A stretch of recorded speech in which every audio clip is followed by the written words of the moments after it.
Jesus, no eye in the sky. Moonshine Jesus, baby, alright. Moonshine Jesus, a surprising delight. Moonshine Jesus, won't you shine a light?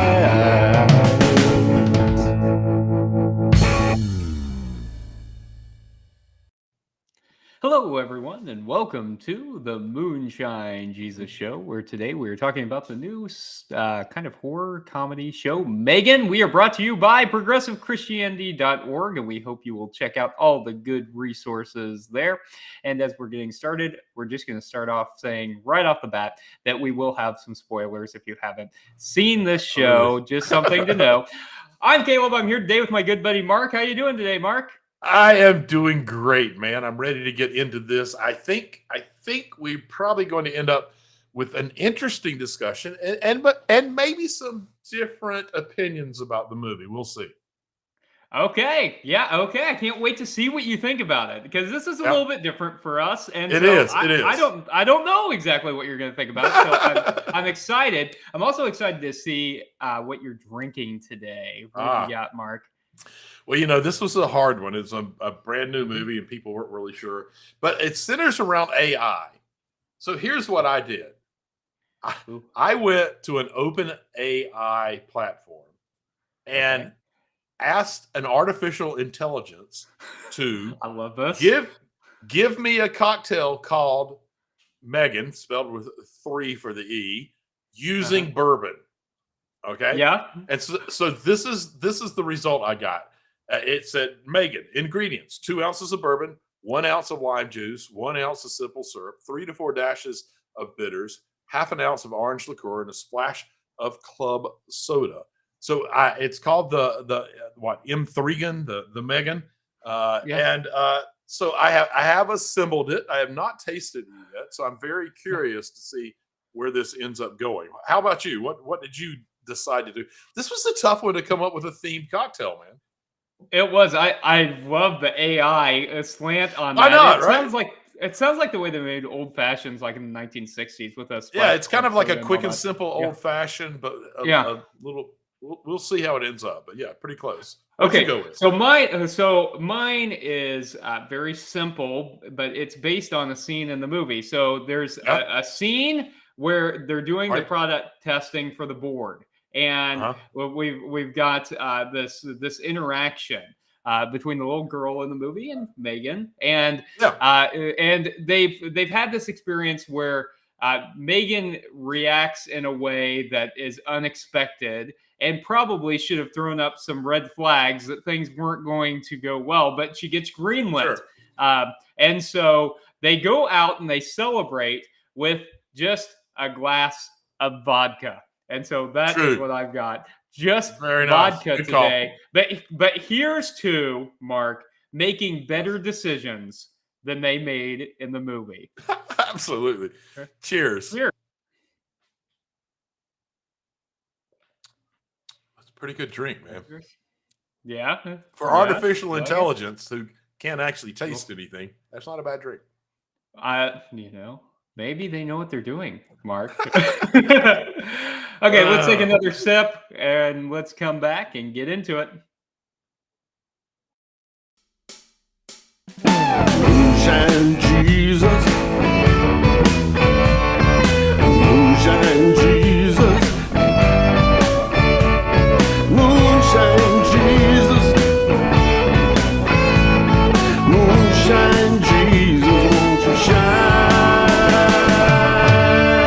a light?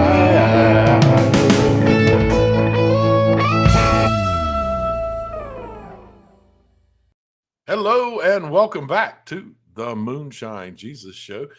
You're joining us for our show on the surprise hit Megan, spelled with an E. Some people are calling it M3gan. But so for those uninitiated, let me give you a little bit of setup here. Megan is the newest thing in artificial intelligence. She's a lifelike doll that's programmed to be a child's closest companion and sort of a parent's dream child rearing assistant, to be honest. She's designed by Gemma, who's a leading edge roboticist. And Megan listens and watches, and perhaps most disturbingly, learns as she fills the role of friend, teacher, playmate, protector, and also disturbingly parental substitute. And because of pressure at work, Gemma decides to pair Megan's prototype with her 8-year-old niece, who has recently lost both of her parents in a tragic snowplowing accident, odd enough on its own. And ultimately, it ends up being a decision that leads to increasingly tragic outcomes through the remainder of the movie, which we will, I am sure, be delving into. So, Caleb, I'm very curious about your take on the whole format, the whole setup, and how it all plays out. What did you leave thinking about the movie? Okay, so first of all, this is not the kind of movie that I typically like to watch. Yeah, and me I either. wasn't sure really what to expect. Right? I really kind of love the movie, and Yeah? this is really interesting, Mark. So I went Okay.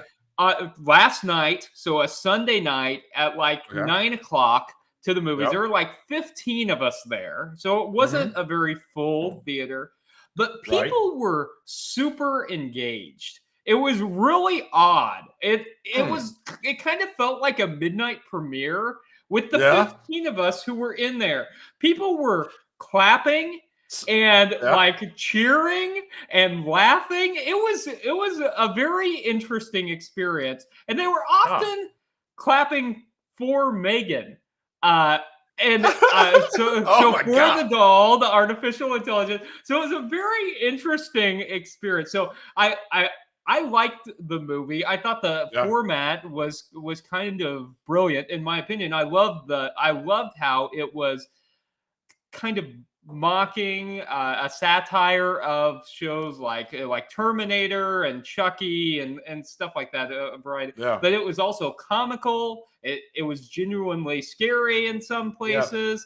Yeah. And it actually made a commentary on something. I liked it. What did you think? Well, I think for all the reasons that you just talked about, I didn't really care for it a lot. Like I thought it had so much things I potential. liked. Well, here's the thing. Even just with what you said, look, this was.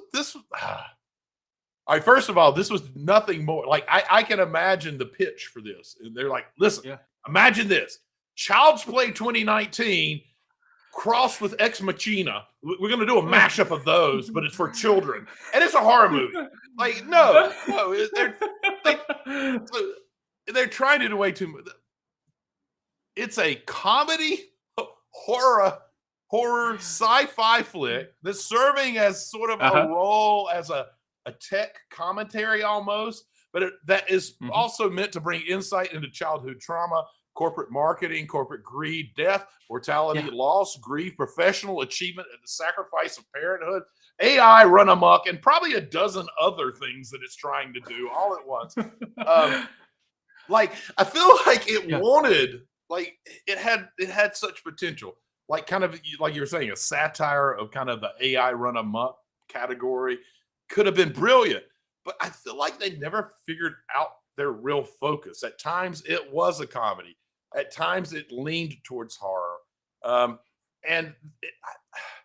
So the guy who came up with the idea for it, James Wan, who's the owner and showrunner at Atomic Monster Productions, he says that this is supposed to pretty much be, the concept is about, quote, embracing technology too much and relying on it too much, and what happens with technology running amok. And if it had just been that, I think it might have worked. But am I wrong in saying that they were trying to take on dozens of important issues, and they only sort of just touched on them and moved on, and touched on them and moved on, and touched on even the commentary on embracing technology too much was done in my opinion kind of overly simplistic way. I mean, I think they spent a good amount of time thinking about the infiltration of technology in our lives, or the way that we deal with technology, and I thought that they spent a lot of time talking about family dynamics and thinking about how much parenting we allow technology to do for us. Right. And so I Yeah. do feel like they spent. I feel like that was the main impetus of the movie, and Okay. I felt like I left there with a solid interpretation of how the movie makers wanted us to go away thinking about that.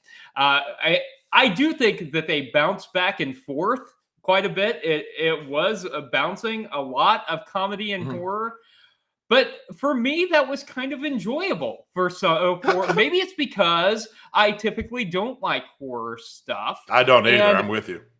and something about the comedic value of it, maybe something about the theater in a horror movie bursting with laughter, it was somehow made that ping ponging of Maybe, that right? feel more natural for me. But I kind of liked that about the movie. I also wonder though, and Yeah. maybe this, if maybe the reason that it has been so successful, because as you said, it's unlikely that this would have even ever been Yeah. a success. It's made wonder 10 million. It's made 10 million more dollars the opening weekend than they thought. And, That's and crazy. that's a lot. Yeah, in And- a somewhat low production in terms of, I think they spent 12 million to make this, and it's already made 30 million. So it's and I mean it's not anyone that's a huge star either. I mean Allison No, Williams not at has been in a few things, but it's not Sure. there's no huge star power driving this thing. Not at I'm all. wondering if one of the things that has made it so successful Yeah. is technology and the social media presence of it. So just like last week when we were talking Oh. about Wednesday and we were talking about the Wednesday TikTok dance, right? That there's Absolutely. been this whole phenomenon of Megan dancing as she's killing someone. Like, is that one of the reasons that it's become so popular? Because people go into the movie with the expectation that it's going to be a little ludicrous. And I mean, when we got to the scene where she killed someone, the theater was in an uproar. I mean, everyone knew it was coming. Right. I'm assuming. I mean, I don't know if anyone's seen the movie before. I hadn't, but we all knew it was coming. That dance scene was on TikTok. And also, I mean, it's also Right. one of the other complaints that I have about the movie. Yeah, we all knew it was coming. That's the whole damn movie. There's not a moment in this movie where I go, oh my gosh, I didn't see that coming. And is that not kind of the identity of a horror movie? Is that there's something shocking that you didn't see coming. You see everything that if you hadn't even watched the trailer and what's Bloom, whatever the name of the group that is the co-producer of this, Blumenthal, Bloom something. Anyway, it's they kind of are known for the fact that they tell you the whole movie in a 2-minute trailer, and that's what they did. But even if you hadn't watched that trailer, honestly, was there anything about this film that surprised you? Well, I think that's one you of didn't the see it coming. Yeah. No, but I think that's been one of the main points of. So Right. all the criticism that I've seen is that everything was telegraphed pretty clearly. And it was yeah. It's a derivative of all other AI gone amok shows. It is. And if they had played into the comedy a little bit harder, then I would have bought in that, well, yeah, they're intentionally doing it because they're trying to show how ridiculous and silly it is. Because that's another complaint I have about the movie, is that it tried to take itself, while it's a comedy and a very, very light horror, and I mean incredibly light horror, it tried to take itself in terms of its message about embracing technology too much, way too seriously. And it didn't do it well. Like the whole thing of AI having emotions. Well, currently, scientists who work with AI don't really think AI will ever be able to achieve actual emotions. They can approximate them through programming, but they're not going to actually be able to have them. And that's part of the issue with this, is that Megan becomes very, very attached to Katie. And the emotional part of that becomes a real problem. But on top of it, you know, the override of the no kill, which kind of Isaac Asimov originally set up in his 3 rules about AI and all of that. To overcome the no kill, like you don't kill humans unless you're told to kill humans. Overriding that would basically take really shitty programming. Like, as a former programmer myself, like that's like you would have to be really bad at programming. And here we have this like the most incredible, advanced AI ever coming out by Gemma, who's this leading edge roboticist. She wouldn't have written program that would have allowed that. So part of it is it takes itself so seriously, but it does a really bad job at explaining why the horror element of it could have ever happened. But she was in a hurry, man. Mark. She was in a hurry. She had a tight deadline. She's been working. She had this kid. She had to take care of. And like this annoying remember boss. Bruce? Remember Bruce? Of course you remember Bruce, because Bruce rips Megan apart at the end. But Bruce, she had been working on since her master's degree. Like, it was part of that. No, this is not rushed. It's connecting Megan to Katie was definitely rushed. Shouldn't have happened. But the AI itself was well programmed, well thought out. Was a side project she'd been working on, it seems like, for years. I don't know. So, but Mark, she didn't have the distraction of kids. You know how distracting kids can be when they come along. You know what you really need? What you really need is an AI living being that can take all of that off of you. They can just take care of them so you can practice. Right, you need to get the program. Like, it's so, like, the first moment that I knew I was not going to be thrilled, but the commercial about Megan says, with Megan around, she'll take care of the little things so you can spend more time on the things that matter. And the little things happen to be raising your fucking kid. Like, that's so, oh my God. It was, all right. So I've complained enough, and I've pointed out the points where I thought you and I were probably going to differ on this, because while it's getting lots of great reviews, I find it to be overly simplistic. It tries to achieve too much, and it doesn't do enough on any of the grounds that it really is interested in doing anything interesting on. But there is this one moment. Yeah. And this is going to kind of move us towards theopolitical kind of stuff that I really took notice of. Like, I paused and looked around, and no one else seemed to be like, see, for me, this was the drop dead moment. Well, I was like, they just dropped the mic and said, here's some serious shit that you need to be dealing with. So Megan, in a climactic scene when Megan, we thought, had been shut down, and she ends up coming back to the house with Gemma and Katie, and she's kind of in this conflict with Gemma. And Megan says, how could you just discard me like some cheap doll or store trinket? And Gemma goes, because you killed people. And Megan says, the best line in the whole damn movie, oh, big whoop. Listen, humanity kills every day just to make its own existence more tolerable. For me, that was the line that rescued the whole damn movie, because it was so freaking insightful. And just like everything else in the movie, it just drops it and moves on to something else. But I mean, did that line hit you? Yes. Yeah. Because I mean, at least in theory, we hope that we are trying to avoid the conflicts in our lives, and have something more than just conflict for the sake of conflict. And yet, so often it feels like that's what it is. And so, yeah, it was a moment where there was really a lot of gravitas, but that was not a moment where people were screaming and cheering or booing or anything in the theater. You didn't get any reaction to that. I literally looked around and I went to a Saturday matinee, and it was a big theater, but there were probably 30-ish people in there who were very engaged in the movie. We had laughter, we had clapping, we had all of that. This line, I immediately looked around just because I knew we were going to be doing the show. and people just were just waiting for the next line. Um, Hmm.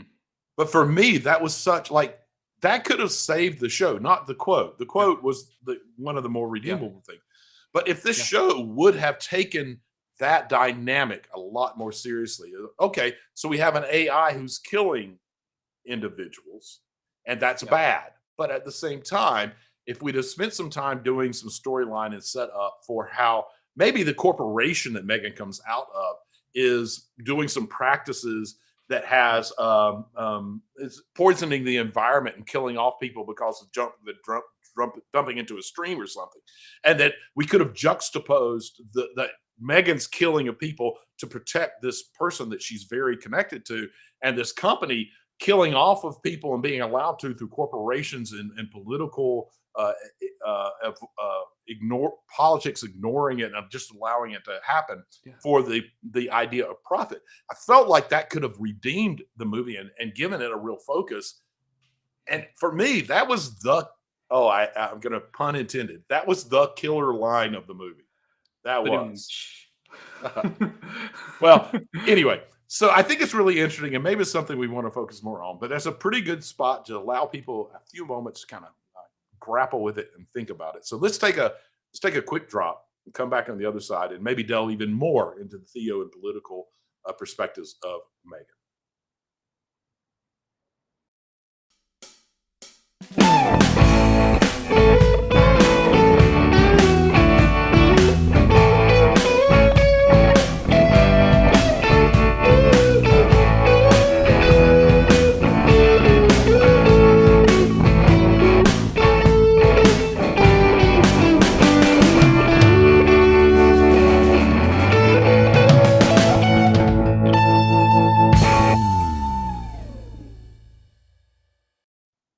Hello and welcome back to the Moonshine Jesus Show, where we are diving into the theology and politics of Megan. And we were just talking about how is this AI the most human person here? I mean, she's killing for something. Does the rest of humanity just kill for its own greed? She's killing out of love, out of care.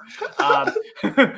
And speaking of and speaking of Megan, speaking of Megan killing, Mark. I want to talk about one of her murders, where she murders the boy who has the narcissistic some little issues. Asshole. I'm sorry, did I say that out loud? I should not be drinking this much bourbon. See, I love it, and I love the way that I said this boy has some issues, and Mark says he's a narcissistic little asshole. So I'm a little. I have been accused of being a little too direct at times. Okay, so one of the things they ask is they're trying to find meaning for what happened to this boy, and they say this boy is in a better place now. And so Katie asked Megan, do you think the boy's in a better place now? And she says, a second favorite no, line. Brandon's not in a better place now. If heaven existed, it wouldn't be for boys like Brandon. What do you think? What do you think about that, Mark? What do you think about that theology, and how does that compare with some of the theology we get? Yeah, I laughed pretty hard at that line just because it was such a perfect commentary on the way that heaven has been created and what it gets used for. And so the fact that this kid who, I called him a narcissistic little asshole because he was a little narcissistic little asshole, but he probably had reasons that he was. Let's be honest. Like life happens, and sometimes you deal with it the way you can deal with it. And more than likely, he ended up where he was, being the person that he was in response to his environment. And so, I think it's absolutely horrible theology. And for me, putting it in the mouth of Megan kind of was perfect because, of course, she would espouse really bad theology. But if heaven exists, there is no hell. There can't be a heaven and a hell. Heaven isn't heaven if there is a hell. And so, of course, for me, a child who has had whatever trauma happened to him that caused him to be the jerk that he is and to hurt other people, would be fully embraced and loved and in whatever the next life happens to be. So it was my second favorite line. I laughed first just because it was so bitingly funny and pointed out the really downfalls of conservative theology. But I once again, I think it's like everything in the movie. They go boom, they hit it, and then they move on. They don't even like. We're not dealing with that. Let's drop another really important subject and just say one word about it and then move on because we got a robot baby that needs to kill people. I don't know. I just felt like it was weird. Well, and she did. she had a She immediately moved to killing him. So I thought. So yes, I think you're right. She espouses bad theology. But the other thing that I thought was that this kind of poked some holes in is how flat that line is. And that's the way that it hit me is like how empty it is to say he's in a better place. Like he's just been, his ear's been pulled off. He's been pushed down in front of a car. Like, well, he's in a better place now. And well, as long as he's not in hell, of course it's better than having your ear ripped off and hit by a car. Yeah. No, are you kidding? Yeah, of course he is. He can literally not be with laying Megan down anymore. on a bed of, right. He could be literally laying down on a bed of spikes, and he would be better off than having his ear torn off and being flipped in front of a car and killed. Yeah, no kidding. He's in a better place. Better. It's a better place. Yeah, that's right. Relatively speaking, of course it is. This is such a throwaway line that people give whenever something bad happens. It's like, I mean, I know that oftentimes we say things because we don't really know what to say to give meaning to people or try to help people along. But so often we'll just say, well, they're in a band with not much theological substantiation what that means or anything. It's just a real throwaway line, and for me that's deeply problematic. Whenever there's been a tragedy that's happened, and we try to dismiss the tragedy that's happened, or even just a normal death of someone who's died of old age, and their body has just stopped living.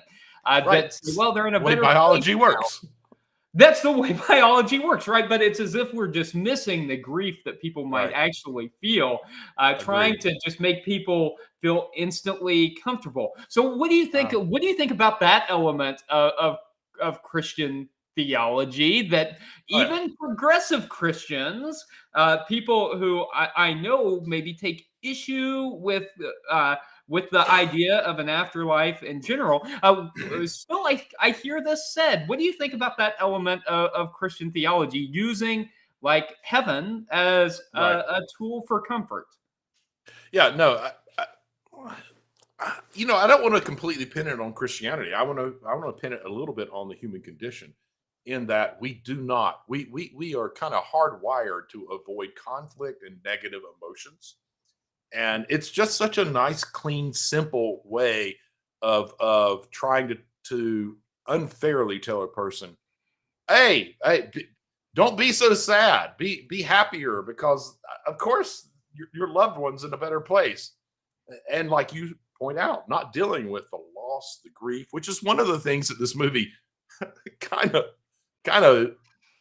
tips the hat at. Like it really should have dealt with it. Like they dealt with how fucked up it is. I'm cussing a lot today, man. I should not be drinking this much bourbon.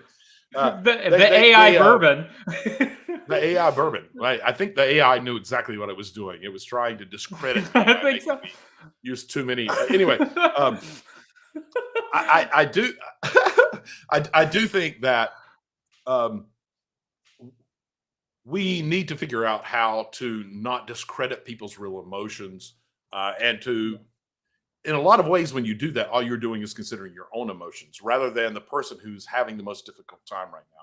And true Christianity, in terms of trying to follow the teachings of Jesus and the example he set, would put a priority on the other person's emotions, try to understand what they're going through, try to see their story, and to be with them in it. And as you said, people just say that rather than sometimes what you need to do is just sit in silence.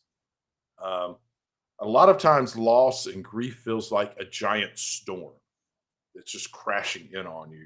And people try to use lines like you're talking about to say, hey, go back inside, get out of the storm. But a lot of times you need to experience the storm. And what I always try to say is what we need to learn is to be better umbrella holders. I will sit here with you in this storm. I'll do what I can to deflect some of the worst parts, but I'm going to be here with you in the midst of it. And I'm going to walk with you through this in whatever way is best for you. We're not very good at both doing that and to point a finger at your and my profession.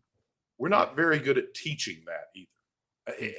At least that's my take. Do you think we're good at teaching that, or is that something we need to really kind of re-understand and do a better job at? I think we're making progress. I think there's a lot more talk these days, especially in training ministerial professionals about the ministry of presence, about being there. But I still think we don't always do a great job of that. And I think that in general, a lot of religious professionals do want to still use throwaway lines and to move past the discomfort and to give people easy answers and half truths because they think it's what they want to hear and they think it's going to be comforting.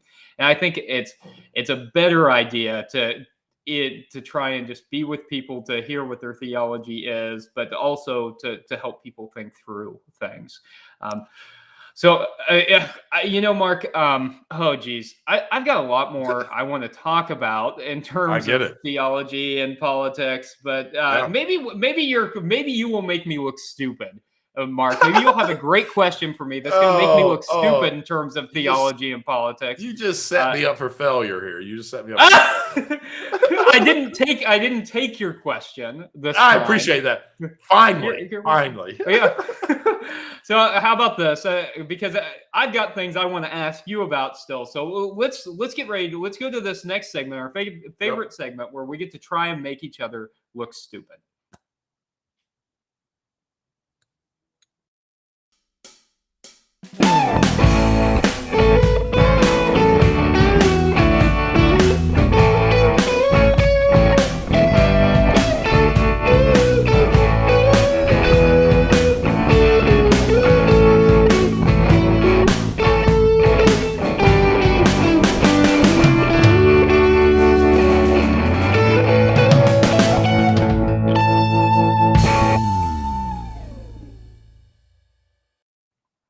Hello and welcome back to the Moonshine Jesus Show. You're joining us for what we call our favorite segment, where we do try, at least most of the time, to stump our co-host and make them look a little bit stupid by asking a question that is very difficult to answer. Caleb, I'm going to ask you a question. I think you'll have an answer for this. I really do. So you telling me that I was like, I feel like you set me up for failure, like saying that I would ask a question and make you look stupid, because I don't think it's going to.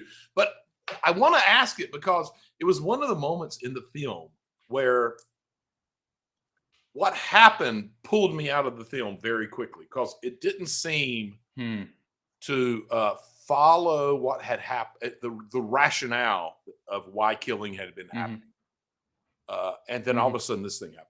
So my question to you is, the owner of the company from that Megan is made from, his name's David. Yeah. And the scene you talked about, the dance scene and killing, Megan kills David and then kills his assistant Kurt, who's sort of a sympathetic character. My question to you is, why did she kill them? Up until then, she had been killing people who had somehow been a threat to Katie. So what was what do you think the idealization behind her killing David and Kurt? What happened there? They needed a TikTok dance video, and how else is this going to go viral without Megan doing a TikTok dance? And so she needs to be killing. somebody down the hallway, and they were out of characters who had directly threatened Katie. So they needed to do this. So Oh, I think I may have got that one. I'm not sure that's an answer. That's what I think that's why they put it in there. I don't think it had anything. I'm not to do sure with that's the an movie. answer as much as a non-answer. I think it's a non-answer. That's a deflection. Look. If we think that Megan really developed emotions, or her short circuiting somehow helped her, because that's something that it also didn't really explore. There are a couple Right. of points where it seems like she kind of got a short circuit, when she was bitten by the dog, and then later on when water was Right. spilled on her. Yeah. If something interfered with her programming, then perhaps it is that she either felt like, if she developed some kind of emotions, that she felt like she liked killing, like, because Right. at the end she doesn't even protect Katie, right? She tries to kill Katie too, Right. because Because she becomes her own primary user. yeah, The right. self-interest becomes like, because there is that line. I don't remember the exact line, but he's like, who my new primary? It's me. You know? Yeah. So, Yeah, so my answer is, I really feel like the directors, they just wanted the dance. They wanted the dance scene. They wanted the dance. But if we want to try and follow the continuity of the movie, I think it had to do with her programming, where she wasn't really interested in protecting Katie. She was really just interested, before she got the line of self-service. She was really interested in just killing. She was an evil doll, and she wanted to kill. At first I felt like exactly kind of you. It's like, it feels like it's off. Why did we all of a sudden shift? Yeah. The more I thought about it, I feel like it might have been that she felt like David's pressure on Gemma caused Gemma to try to shut her down. Like there was a work relate. Like in some way, she felt like this guy has caused a disruption in my relationship with Katie. And so I think it was that. And ultimately I think that Kurt, because you didn't even talk about Kurt, man. You need to talk about Kurt because I asked you. But hey, that's okay. That's okay. David didn't think Kurt was worth talking about either. So, I think Kurt was just caught up in it. It was like Kurt saw Megan kill David, so Kurt, man, sorry, man, I gotta go. But Mark, go. but Gemma wanted to shut Megan down, and those two were pushing for her to stay active and be released out in the public. And in fact, Kurt had stole the specs, so she might be like more widespread. Like, I'm curious about that. We need to talk a little about. Wouldn't she have wanted them to survive? Because, like, if they had their way, wouldn't she have been more likely to be with Katie? I think that might be fair. It's hard to say. I just feel like if we want some consistency here, there must have been something about David that felt like a threat to her relationship with Katie. I don't know. We'll see. Who knows? At this point, like I said, it cost $12 million to make. They made $30 million the first weekend. You can bet your bottom that there will be a sequel. I'm guessing it'll be Megan with the A replaced with a 4. I don't know, but there's going to be, and it probably does have to do with Kurt sending the files to another. Because at the end of the movie, I don't remember what the name. Elsie, the little AI Alexa version of Elsie. Yeah. At the end of the movie, Elsie turns and looks directly at her leaving, and it makes you think maybe Megan uploaded her AI brain and is now on the cloud. And honestly, think about this. So what if Kurt sent all of the data to a different company who builds the body but doesn't have enough to do the AI, and Megan downloads herself into all of these bodies that have been built, and we end up with a Megan army. That would be kind of crazy next show. Anyway, all right. I rambled too much. Your turn. I think I was somewhat successful at asking a question you couldn't answer. You didn't buy. You didn't buy my TikTok dance craze explanation. No. That wasn't even. Okay. Honestly, that wasn't. I know this. That wasn't even in the original script. That was an addition. They just decided, and they brought in a dancer and had her do that. I'm guessing it was because of Wednesday and the viral dance from Wednesday. I don't know if you saw it, but the Tonight Show with Jimmy Fallon actually had a dance off between Megan and Wednesday Adams. This. Yeah, it was pretty epic. I kind of liked it. It made me laugh a lot. Yeah. All right, your turn, man. Here's what I want to ask. Here's what I want to ask about, because I feel like this is something we haven't talked about, and it's the main. Right. It's supposed to be the main point of the movie. So I want to know. I think the main point of the movie is that we're allowing too much technology to raise our children. That's what it wants us to think about. It's got all these other commentaries. That's what it wants us to think about. Yeah. Do they have any point in that? Is there a point where there's too much technology in our lives, especially when we're thinking about kids? Is there a point where we cross that boundary because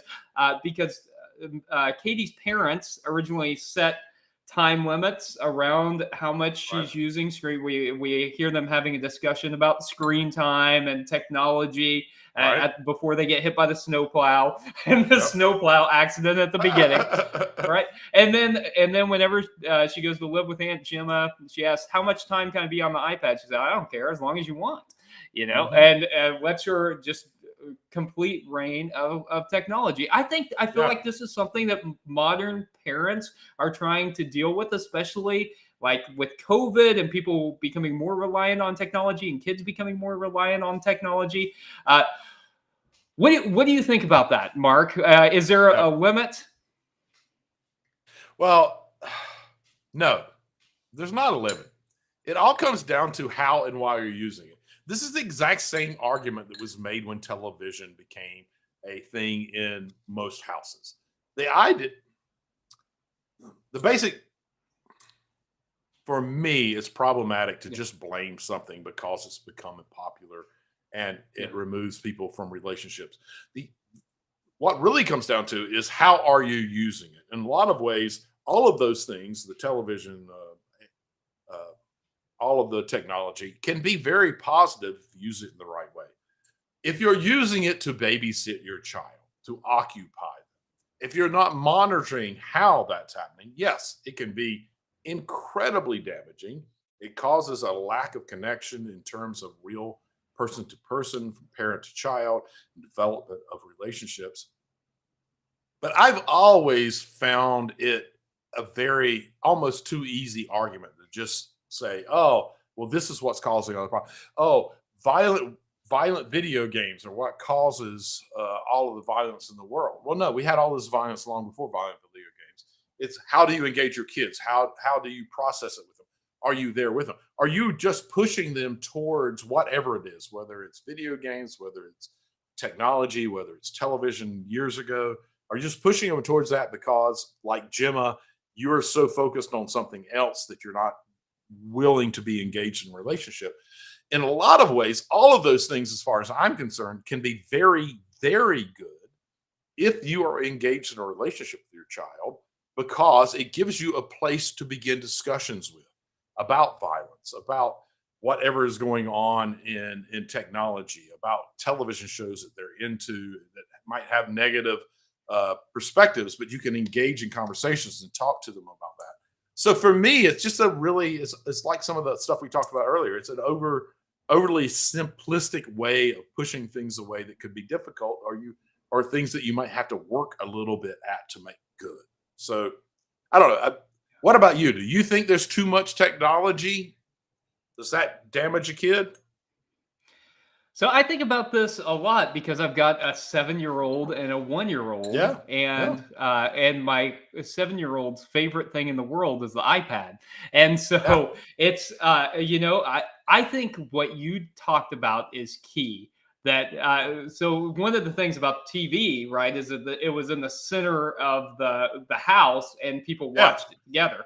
Just like the Together, radio, it was in the center of the house. People listened together. Even when people first had computers in their home, right, there was often a computer, One computer, that yeah. everybody used, and it was Sure. easy to monitor and stuff. So I think the relationship is key. The relationship and the conversation is key, so that it is not just saying, here you go, take this, I've got a bunch of other stuff to do. I mean, I think that happens with everyone sometimes. That's one of the ways that it gets used. But I think the monitoring, like what it is, and not just giving kids free reign is important. But I think that having conversation about it and engaging with stuff they're interested in is important. And I know we're both technology people. we both love technology. But one thing that did come out in the film that I do sometimes worry about is not so much just screen time as it is the information we grant to devices. And so, one of the things that Gemma talks about is how Megan is programmed by listening to kids' real conversational speech patterns. And so, we grant technology a lot of information about us, and big companies a lot of information about us that sometimes does give me pause. But it also is a part of our lives. So I don't know, Mark. It's a balance, I think. Yeah, that's fair. I will say I gave both of my kids unfettered access to any technology they wanted. I just tried to remain in a good relationship with them and talk about what they're doing and what they're seeing and what do they think about it. And maybe I got lucky. Both of my kids, my kids are in their 20s. And I couldn't be prouder of them. They've grown into great human beings. And so for me, the argument of you need to be careful isn't necessarily true, because as a tech guy, I was like, go ahead, enjoy yourself, do what you want to do. But I also try to engage with them and have real relationships and conversations. And ultimately, I couldn't be prouder of the individuals they've ended up being, and all the negative things you hear about technology I don't see in their lives at all. So you were a good dad. And so I tried to be. I'm sure there were times I was not, but I tried. And so you didn't let a doll raise your child. No, I definitely hand did over not. all parental responsibility to like a possessed doll. Yeah, good. As surprising as that may seem. Here. It's shocking to me. Right, I know. As surprising as it may seem, I did not. No. Well, Mark, I don't know what to talk about next week yet. Well, do you know what to talk about? I don't either. There's not January is the typical dumping ground of stuff that studios don't want you to see. Because they don't expect it to ever be in consideration for awards or anything. So I think we need to just kind of take a little brief break in terms of announcing what we're going to do. Take a day or two for you and I to do a little research, figure out what our next show will be. We'll announce it on the Moonshine Jesus Show's Facebook page. So everybody pay attention there. We'll let you know what we're going to be talking about next week. But for this week, we just want to give you thanks. We appreciate you all joining us. Thank you for listening in to the podcast. And until next week, we'll see you on the Moonshine Jesus Show. Moonshine Jesus.